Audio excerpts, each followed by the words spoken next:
Sunrise on the Savannah, written by Ade Adipitan. The sun rises over the African savannah.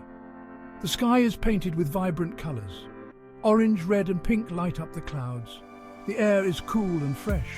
The sounds of animals fill the air. Birds sing sweetly. Zebras graze peacefully. The savannah is waking up. In a small Maasai village, people are stirring. Small huts dot the landscape. They are made of mud and dung. They are sturdy and cool. A young boy named Kofi steps out of his hut. He is a Maasai warrior in training. He is tall and strong. He wears a traditional red shuka. He carries a spear with pride. Kofi breathes in the fresh air. He looks out at the vast savannah. He feels a sense of adventure in his heart. Kofi dreams of exploring beyond his village. He wants to see new places. He wants to face challenges. He wants to become a great warrior. Kofi walks towards the center of the village. The other villagers are gathering. They greet each other with warm smiles. They are preparing for a day of tending to their cattle. The cattle are the lifeblood of the Maasai people.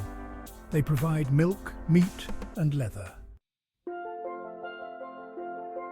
The villagers gather around a small fire. The elders sit on stools. The younger villagers stand or sit on the ground. They listen with respect as the elders speak. Kofi joins the circle, eager to hear the day's stories. An elder named Olumide begins to speak. Olumide is the oldest and wisest man in the village. His voice is deep and resonant. It commands respect. He tells stories of the Maasai people. He speaks of their history, their traditions, and their connection to the land. Tonight, Olumide tells a story that sparks Kofi's imagination. It is the story of the great baobab tree.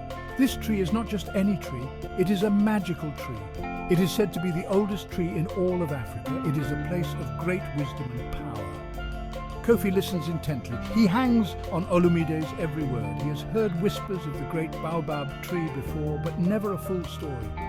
The tree is said to hold the spirits of the ancestors. They whisper secrets to those who listen closely. Kofi longs to see this magnificent tree. He yearns to hear its wisdom.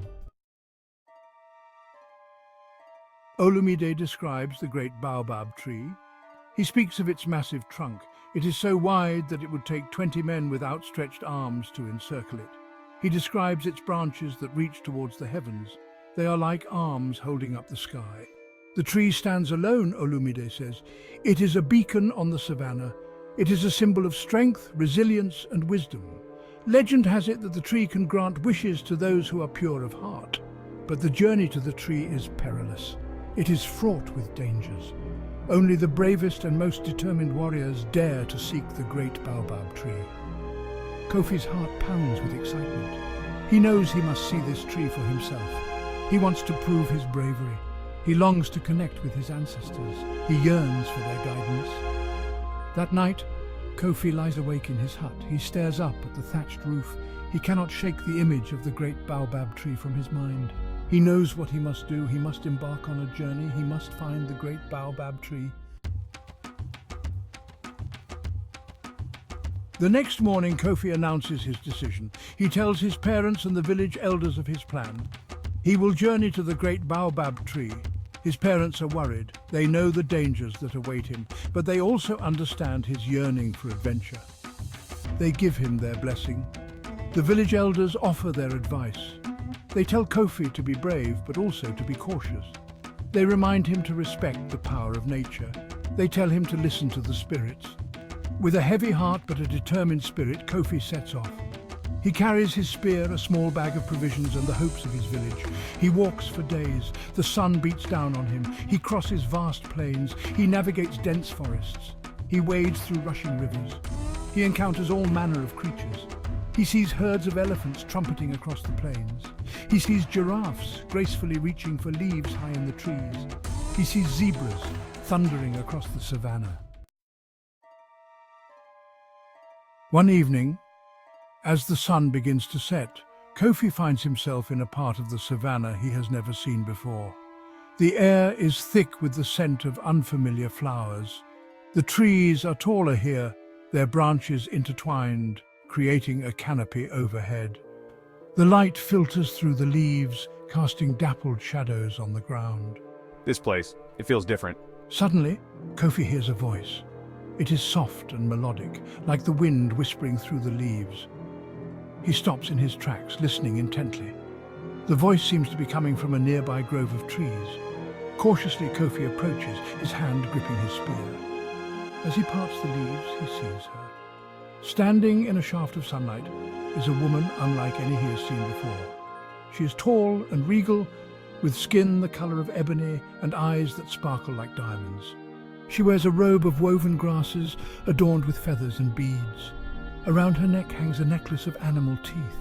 Who are you? S2, greetings Kofi, I have been expecting you. I am Nia. I am a spirit guide. I am here to help you on your journey. What help can you offer me, Nia? Narrator. Kofi is amazed. He had heard stories of spirit guides, but he never thought he would meet one.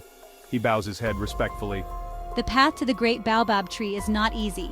There are many challenges ahead, but I can guide you if you are willing to listen.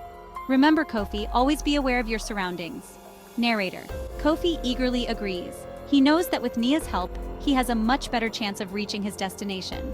Nia leads Kofi through the forest. She shows him secret paths and teaches him how to find food and water. She shares with him her knowledge of the plants and animals. She warns him of dangers. She teaches him how to protect himself.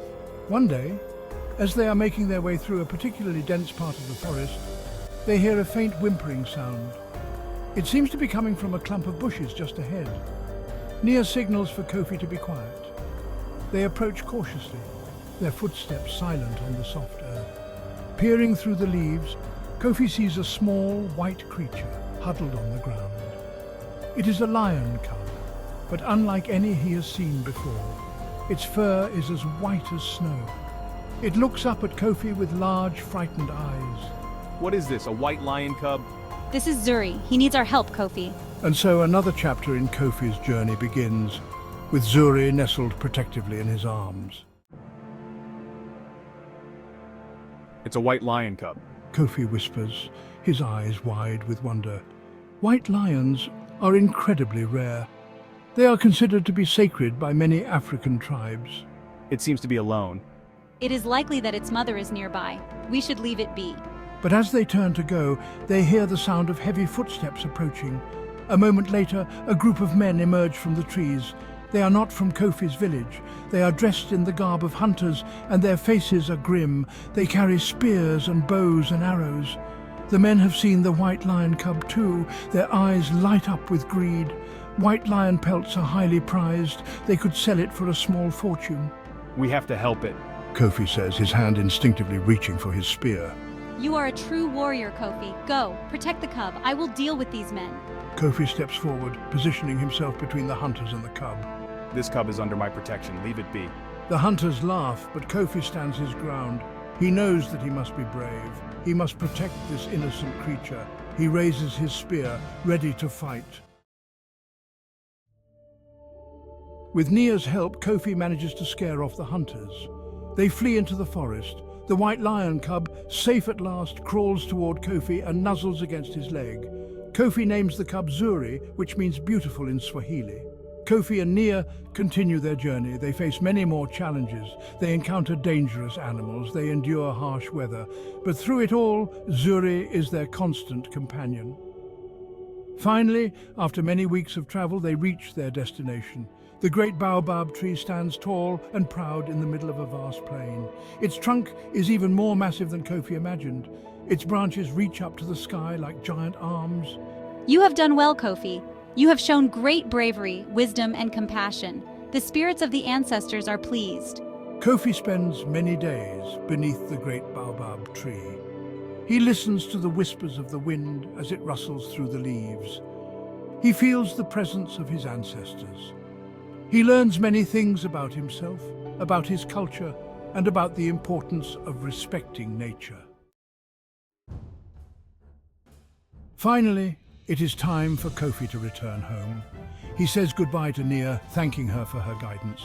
He gives Zuri a fond farewell, knowing that the cub is now strong enough to fend for itself in the wild. He sets off across the savannah, his heart filled with gratitude for all that he has experienced. When Kofi arrives back at his village, he is greeted as a hero. The villagers have heard tales of his bravery. They celebrate his safe return. He tells them stories of his adventures. He speaks of the great baobab tree, the wisdom of the ancestors, and the importance of protecting nature. Kofi is no longer just a young warrior in training. He is a true leader. He is respected by his people for his courage, his wisdom, and his compassion. He uses his experiences to guide his village. He teaches them the importance of preserving their traditions. He inspires them to live in harmony with nature. S1. Thank you, Nia. Farewell, Zuri. Though he is home, Kofi's thirst for adventure is not quenched. He knows that there is still much to see and learn in the world. He vows to continue exploring, to face new challenges, and to use his experiences to make a difference. And so Kofi's adventures continue. He becomes known throughout the land as Kofi the Wise, the brave warrior who sought the wisdom of the great baobab tree and returned with a heart filled with courage, compassion, and a deep respect for the natural world. There is still so much to see and learn.